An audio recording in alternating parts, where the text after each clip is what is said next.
or the gullible, they'll pay me what I'm worth. I'll succeed. They'll give me the job when I'm ready for it. So here's my funny story, and that is that I read Linda's book a decade ago when it came out, and I was in LA with my business partner. We were at a very nice hotel for a consulting thing, and he said to me, tell me about this book, and I said, well, the book was great, and I think it's just groundbreaking, but there was a section in it about women not seeing opportunities to negotiate. And that's not me. I don't know why. I love to negotiate. I always have. So I didn't really think that was me. But I read myself in a lot of the book. And we changed the subject. And he said, so what do you think of the hotel? I said, well, it has failed in one very specific requirement. And he rolled his eyes and said, oh, what seems to be the problem? And I said, well, there was no big fluffy robe in my bathroom. And he said, there wasn't one in mine either, but I just asked for it. And I yelled across the lobby of this hotel, you can ask for a robe? I thought there were two kinds of hotels, the ones with robes and the ones without them. And it never occurred to me they would hide it from me, right? Well, apparently you can ask for a robe. And then I went on a business trip with my children, and my daughter said, oh, how come you have a robe and I don't? I said, oh, why don't you just call and ask for one? She did, and somebody knocked on the door and said, here are some robes. Do you need one for your pet? So me thinking that I see all the opportunities to negotiate turns out not to be so true.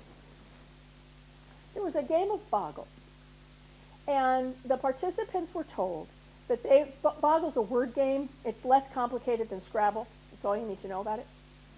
And the participants were told that they would be paid between $3 and $10 to play this game. What they weren't told is that they were only going to be paid $10 if they asked for it. And if they didn't ask, they would be paid $3. Men asked for $10 9 times more than women did. Had nothing to do with how they played the game. So then they changed the rules. And they said participants will be paid $3 to $10 negotiable. And women negotiated more. And men negotiated way more. So go figure. It's a game of Boggle, right? Well, here's where it matters. There was a study done at the Tepper School, the business school at Carnegie Mellon University. And men negotiated their salaries 8 times more than women did. Men got a 15% higher starting salary than the women equally qualified. And you know what happens? Recruiters come on campus at Carnegie Mellon and they say, oh, salary's not negotiable. And the women believe them. And the men don't. And so what happens, this is serious. So you get, your colleague, equally qualified for you, gets $5,000 more than you do right out of the gate. Which one of you looks more qualified when you're looking for your next job? The one making more money, right? And then if you look at the lost income over a lifetime, it's over $500,000. So how many of you think it might be worthwhile to make $500,000 to spend the 15 minutes to negotiate your starting salary? I'd say the per minute return on that is pretty darn good. Right?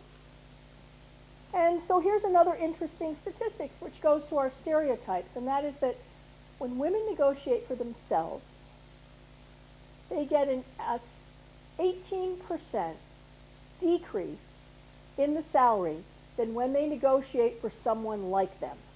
When they negotiate for someone else, they get 18% more money. When men negotiate for themselves, there's a 0.5% difference between men negotiating for themselves and someone else. Right? So it's the stereotype. We do really well when we're negotiating for other people. So the stereotype is how we're supposed to behave, and the norm is, what are the standards?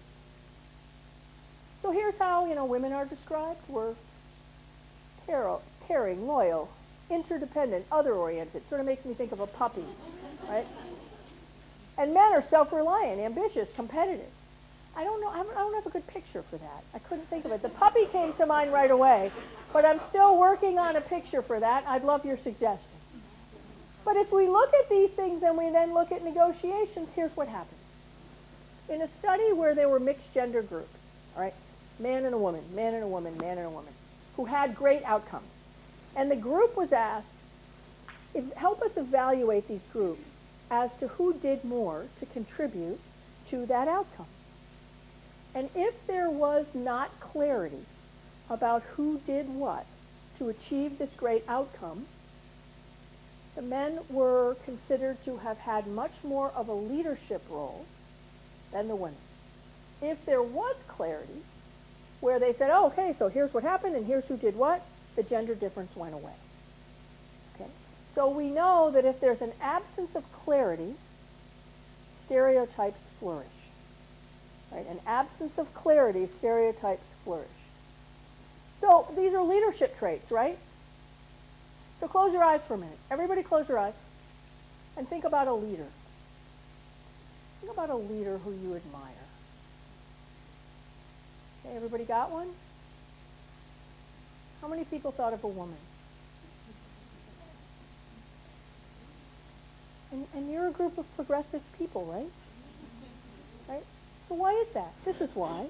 Because this is how we think about leaders, and those are different traits than women are supposed to have. So here's there's a couple more studies I want to leave you with.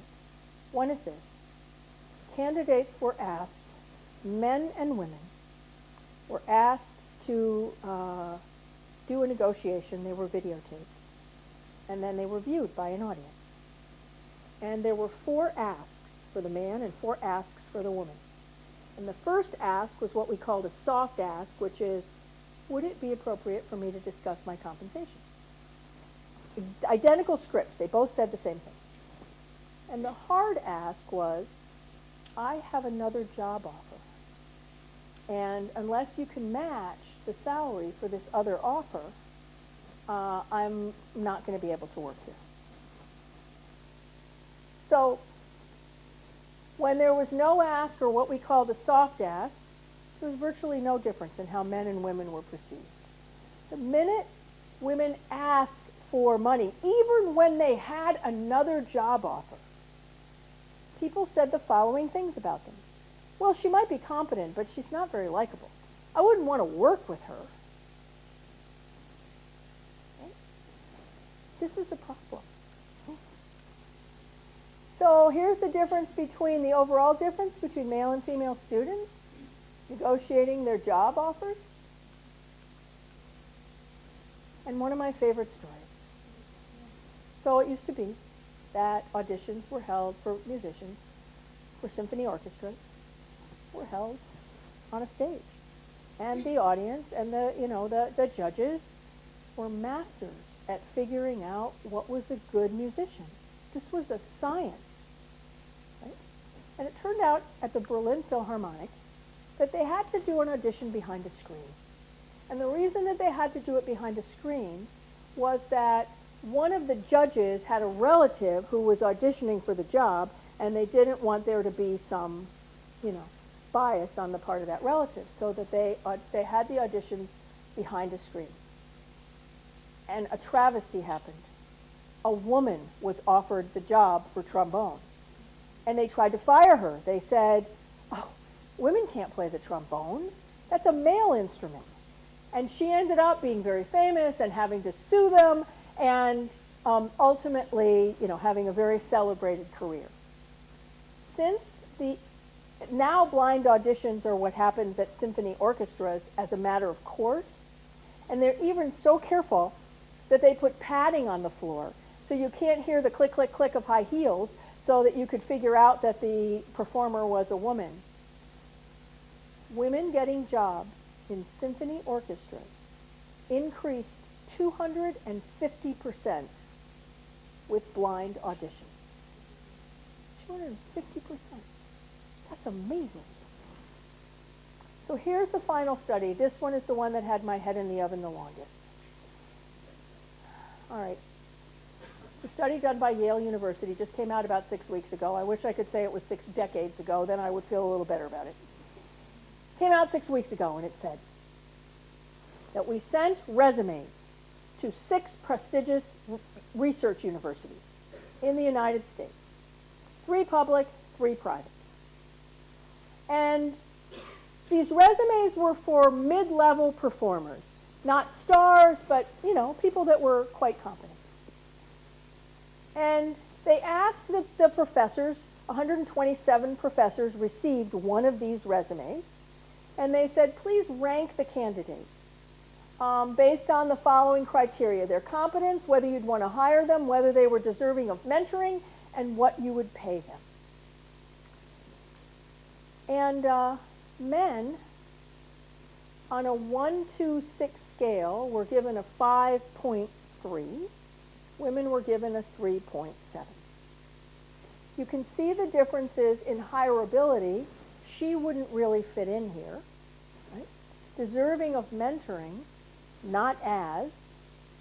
And they offered the men $30,000 and they offered the women $26,000. You know what the difference was between the men and the women's resumes? Their name. Their name. The resumes were identical. Now, this is just shocking, right? But doesn't it tell us that these are the things we just have to negotiate around? We have to understand that, especially, you know, there's a big article on the front page of the New York Times that said, bias discovered in hiring and for women in science. Oh, really? You know, I mean, it's actually been going on for a really long time, but, you know, this study was huge. The differences between men and women were so statistically significant that it was really, really huge. One more study. This is fascinating. 2 groups of women, of Asian women, divided in half, all of equal competence. One group was asked what their nationality was as the first question. The other was asked what their gender was on the first question.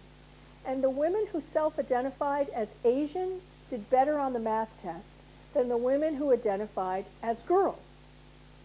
And, you know, the explanation is they themselves were influenced by the stereotype that women aren't as good in math, right?